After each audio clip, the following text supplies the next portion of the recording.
Em princípio, o ser humano é chamado a colaborar com o Estado, com a autoridade, com a busca do bem comum, com a ordem. Mas será sempre assim? Será que em todos os casos nós temos que colaborar com as autoridades públicas? Podem acontecer de determinado Estado, determinada autoridade chamar as pessoas a colaborar em atos gravemente imorais, gravemente injustos. E aí é preciso reconhecer o direito de objeção de consciência das pessoas.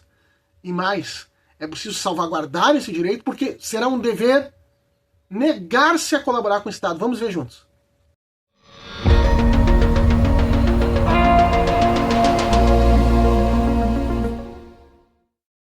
Paz de Jesus, que bênção estarmos novamente juntos. Deus abençoe a todos. Sou Manuel Guimarães, da comunidade Paz e Mel. Nós estamos juntos novamente aqui em busca do verdadeiro bem, né? Buscando aquilo que o Senhor quer de bom para nós, tentando ver o ser humano querendo tanto o bem, mas tantas vezes gerando mal ou convivendo com males graves. Por que isso acontece e como nós podemos chegar ao verdadeiro bem? Temos feito nessa série uma grande caminhada, né, falando de bases muito sólidas, né, de como se deve realmente buscar esse bem, da primazia da realidade espiritual, de diversos fundamentos, né, a lei moral natural, a consciência humana, a liberdade humana, né, todas as capacidades humanas, a capacidade espiritual do ser humano, as virtudes. E estamos vendo a dimensão social do ser humano e a necessidade de uma autoridade, de um Estado.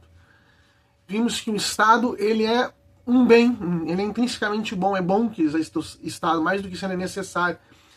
E de que as pessoas têm, em princípio, um dever de obediência ao Estado. O número 1899 do Catecismo, que nós já citamos em vídeos anteriores, cita o trecho de Romanos que diz que a autoridade exigida pela ordem moral emana de Deus. A ordem moral exige uma autoridade e as pessoas têm que se submeter por decisão de Deus. Submeta-se cada qual às autoridades constituídas, pois não há autoridade que não tenha sido constituída por Deus, e as que existem foram estabelecidas por ele. Quem resiste, pois a autoridade opõe-se à ordem estabelecida por Deus, e os que lhe resistem atraem sobre si a condenação. Isso é Romanos 13, 1 a 2, citado pelo número 1899 do Catecismo. Todavia, nós já vimos nos últimos vídeos como o Estado, toda autoridade, ela está submissa. Primeiro, à soberania que vem do conjunto do povo. Que essa autoridade estatal, ela não se destaca assim como um poder por si, em si, não. Ela não é a finalidade de si mesma, a finalidade é o bem comum, a finalidade é a dignidade da pessoa humana, é o bem do ser humano. Então ela não tem... O valor dela não é por si mesma, é pelo que ela pode realizar pelo bem do ser humano, o bem eterno, o bem divino do ser humano, o bem comum humano, a ordem comunitária. E maior ainda é a submissão que todo Estado, toda autoridade devem reconhecer em face da lei natural, da lei moral natural, do bem, do justo em si mesmo estabelecido por Deus, que encontra uma expressão muito válida nos 10 mandamentos, que nós vemos também válido no Sermão da Montanha do Senhor Jesus, né, que está em toda a doutrina da igreja. A igreja, como mãe educadora, orienta o bem, né, orienta os valores morais, e o Estado precisa se submeter a isso. Sob pena de se tornar, o catecismo e o compêndio de doutrina social da igreja são muito duros em relação a isso, se torna a lei humana que não está de acordo com a lei moral natural, é uma lei iníqua. Não tem o dever de obrigar, ao contrário, se torna uma violência, uma opressão. O Estado que impõe leis assim são injustos, iníquos, né? Impõe uma opressão, é uma forma de violência contra as pessoas. Temos visto pontos específicos, a necessidade de promoção dos direitos humanos, vimos no último vídeo a questão do bem comum, e Hoje nós vamos ver um pouco das consequências quando um determinado Estado ele então viola e contraria a lei moral natural. O que então acontece nesse caso? E a primeira objeção, a primeira verificação é a que nos dá o Compêndio de Doutrina Social da Igreja, no número 399. Né? Bom, o Estado ele tem que ser limitado pela soberania popular e pela lei moral. 399 diz assim: o cidadão não está obrigado, em consciência, a seguir as prescrições das autoridades civis que forem contrárias às exigências da ordem moral, aos direitos fundamentais das pessoas ou aos ensinamentos do Evangelho. As leis injustas põem os homens moralmente retos frente a dramáticos problemas de consciência, quando são chamados a colaborar em ações moralmente más, têm a obrigação de recusar-se. Então aqui, o número 399 do compêndio, ele vai abrir uma terrível exceção a esse dever geral de obediência às autoridades que os cristãos, que as pessoas têm. Leis injustas. Quando são chamados as pessoas a colaborarem em ações moralmente más, elas têm a obrigação de recusar-se. O título sobre esse número 399 é o direito à objeção de consciência. Então, qual é que é o exemplo mais típico disso?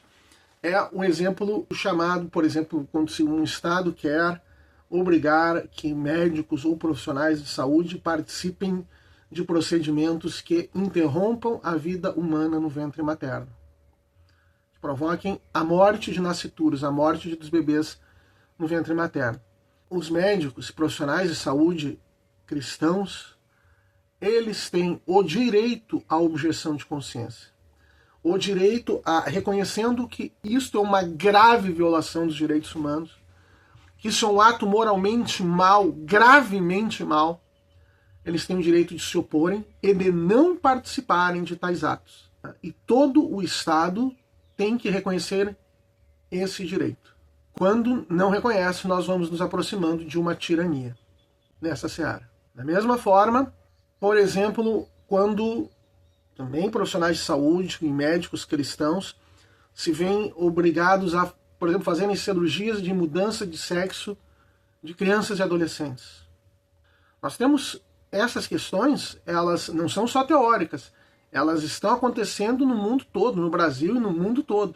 Congregações que têm entidades de saúde, têm hospitais, têm asilos, têm casas de saúde e que se veem pressionados por autoridades públicas para aderir a programas estatais que incluem essas práticas que são moralmente ilícitas e gravemente ilícitas. Então isso acontece hoje, né? Não é uma questão teórica só abstrata. É assim, e o Compêndio de Doutrina Social, ele é muito claro. É preciso reconhecer o direito à objeção de consciência. Vai seguir o mesmo número 399. Além de um dever moral, essa recusa em colaborar com a ação do Estado é também um direito humano basilar, que precisamente porque tal, né, porque é um direito humano basilar, a própria lei civil deve reconhecer e proteger. Quem recorre à objeção de consciência deve ser salvaguardado não apenas de sanções penais, mas de qualquer dano no plano legal, disciplinar, econômico e profissional. Então, veja, não se podem impor penas a quem se recusa a participar desses atos moralmente e gravemente maus. Não se pode, por exemplo, qualquer tão penal, né, que é pena, sanções, mas não só nos penais, mas qualquer dano no plano legal, por exemplo, excluir entidades de saúde do recebimento de ajudas públicas, de verbas públicas, proibição de entidades hospitalares de atuarem porque não estão colaborando nestes atos disciplinares, econômicos, profissionais, demitir médicos de entidades públicas ou de entidades conveniadas com o poder público porque fizeram essa recusa pela objeção de consciência. Plano profissional e disciplinar querer sancionar médicos e profissionais de saúde, proibirem de atuarem nas suas áreas, porque se recusaram, usaram o seu direito de objeção de consciência, se recusando a participar de atos moralmente ilícitos, gravemente ilícitos, né? Então, muito importante isso, muito atual e fundamental que se reconheça esse direito à objeção de consciência. Há em outras áreas também. Existe um filme que se tornou bastante famoso, ganhou muitos prêmios, né? Com um ator aquele que fez, um dos que fez o papel de Homem-Aranha, o Andrew Garfield, fez a segunda espetacular Homem-Aranha, né? A segunda sequência de filmes do Homem-Aranha, não o atual, nem o primeiro, que se chama Até o Último Homem, né? Que fala da questão da objeção de consciência numa outra seara. Na seara, ele queria participar da guerra, ele queria defender o seu país, mas não queria, e isso foi na Segunda Guerra Mundial, o combate dos Estados Unidos no Japão, mas ele não queria usar armas, ele está no exército sem usar armas, então ele tinha uma objeção de consciência religiosa quanto a usar armas. E é muito bonito, porque é muito bonito isso, ele tem o direito de ter essa objeção de consciência. Vale muito nessa objeção, nessa questão da objeção de consciência. Só tem que cuidar, porque às vezes se pode entender, fazer uma interpretação no sentido de uma ideologia desarmamentista, né, da proibição total de usar armas, né, o que não é nesse sentido, né, mas às vezes as pessoas entendem e querem aplicar como se fosse isso, porque no próprio filme não há nenhuma sanção ao uso de armas pelas Forças Armadas, né, ao contrário, elas são imprescindíveis e elas salvam muitas vidas, né? Agora, a objeção de consciência da pessoa é um valor muito importante. Isso nesse sentido, é muito importante. A objeção de consciência é muito importante. Vai seguir, então, o compêndio de doutrina social da Igreja, né, falando desse direito da objeção de consciência. É um grave dever de consciência não prestar colaboração, nem mesmo formal, àquelas práticas que, embora admitidas pela legislação civil, contrastam com a lei de Deus. Nós temos um dever grave de consciência de não colaborar. Tal colaboração, com efeito, nunca pode ser justificada nem invocando respeito à liberdade alheia, nem se apoiando no fato de a lei civil a prevê e exige. A responsabilidade moral pelos atos efetuados, ninguém poderá jamais subtrair-se, e sobre esta responsabilidade cada qual será julgado pelo próprio Deus. Romanos 2:6 e 14:12. Então, tudo isso dentro do número 399 do Compêndio de Doutrina Social da Igreja. Então nós temos aí esses deveres de não colaboração com os poderes civis, com a autoridade, com o Estado, quando se trata desses atos moralmente graves. Essa é a primeira seara em que nós vamos ver a limitação do dever de obediência das pessoas à autoridade pública. Nessas questões todas aparece no direito à objeção de consciência. Há outras formas, isso pode aparecer de outras maneiras, que nós vamos deixar para ver em outros vídeos.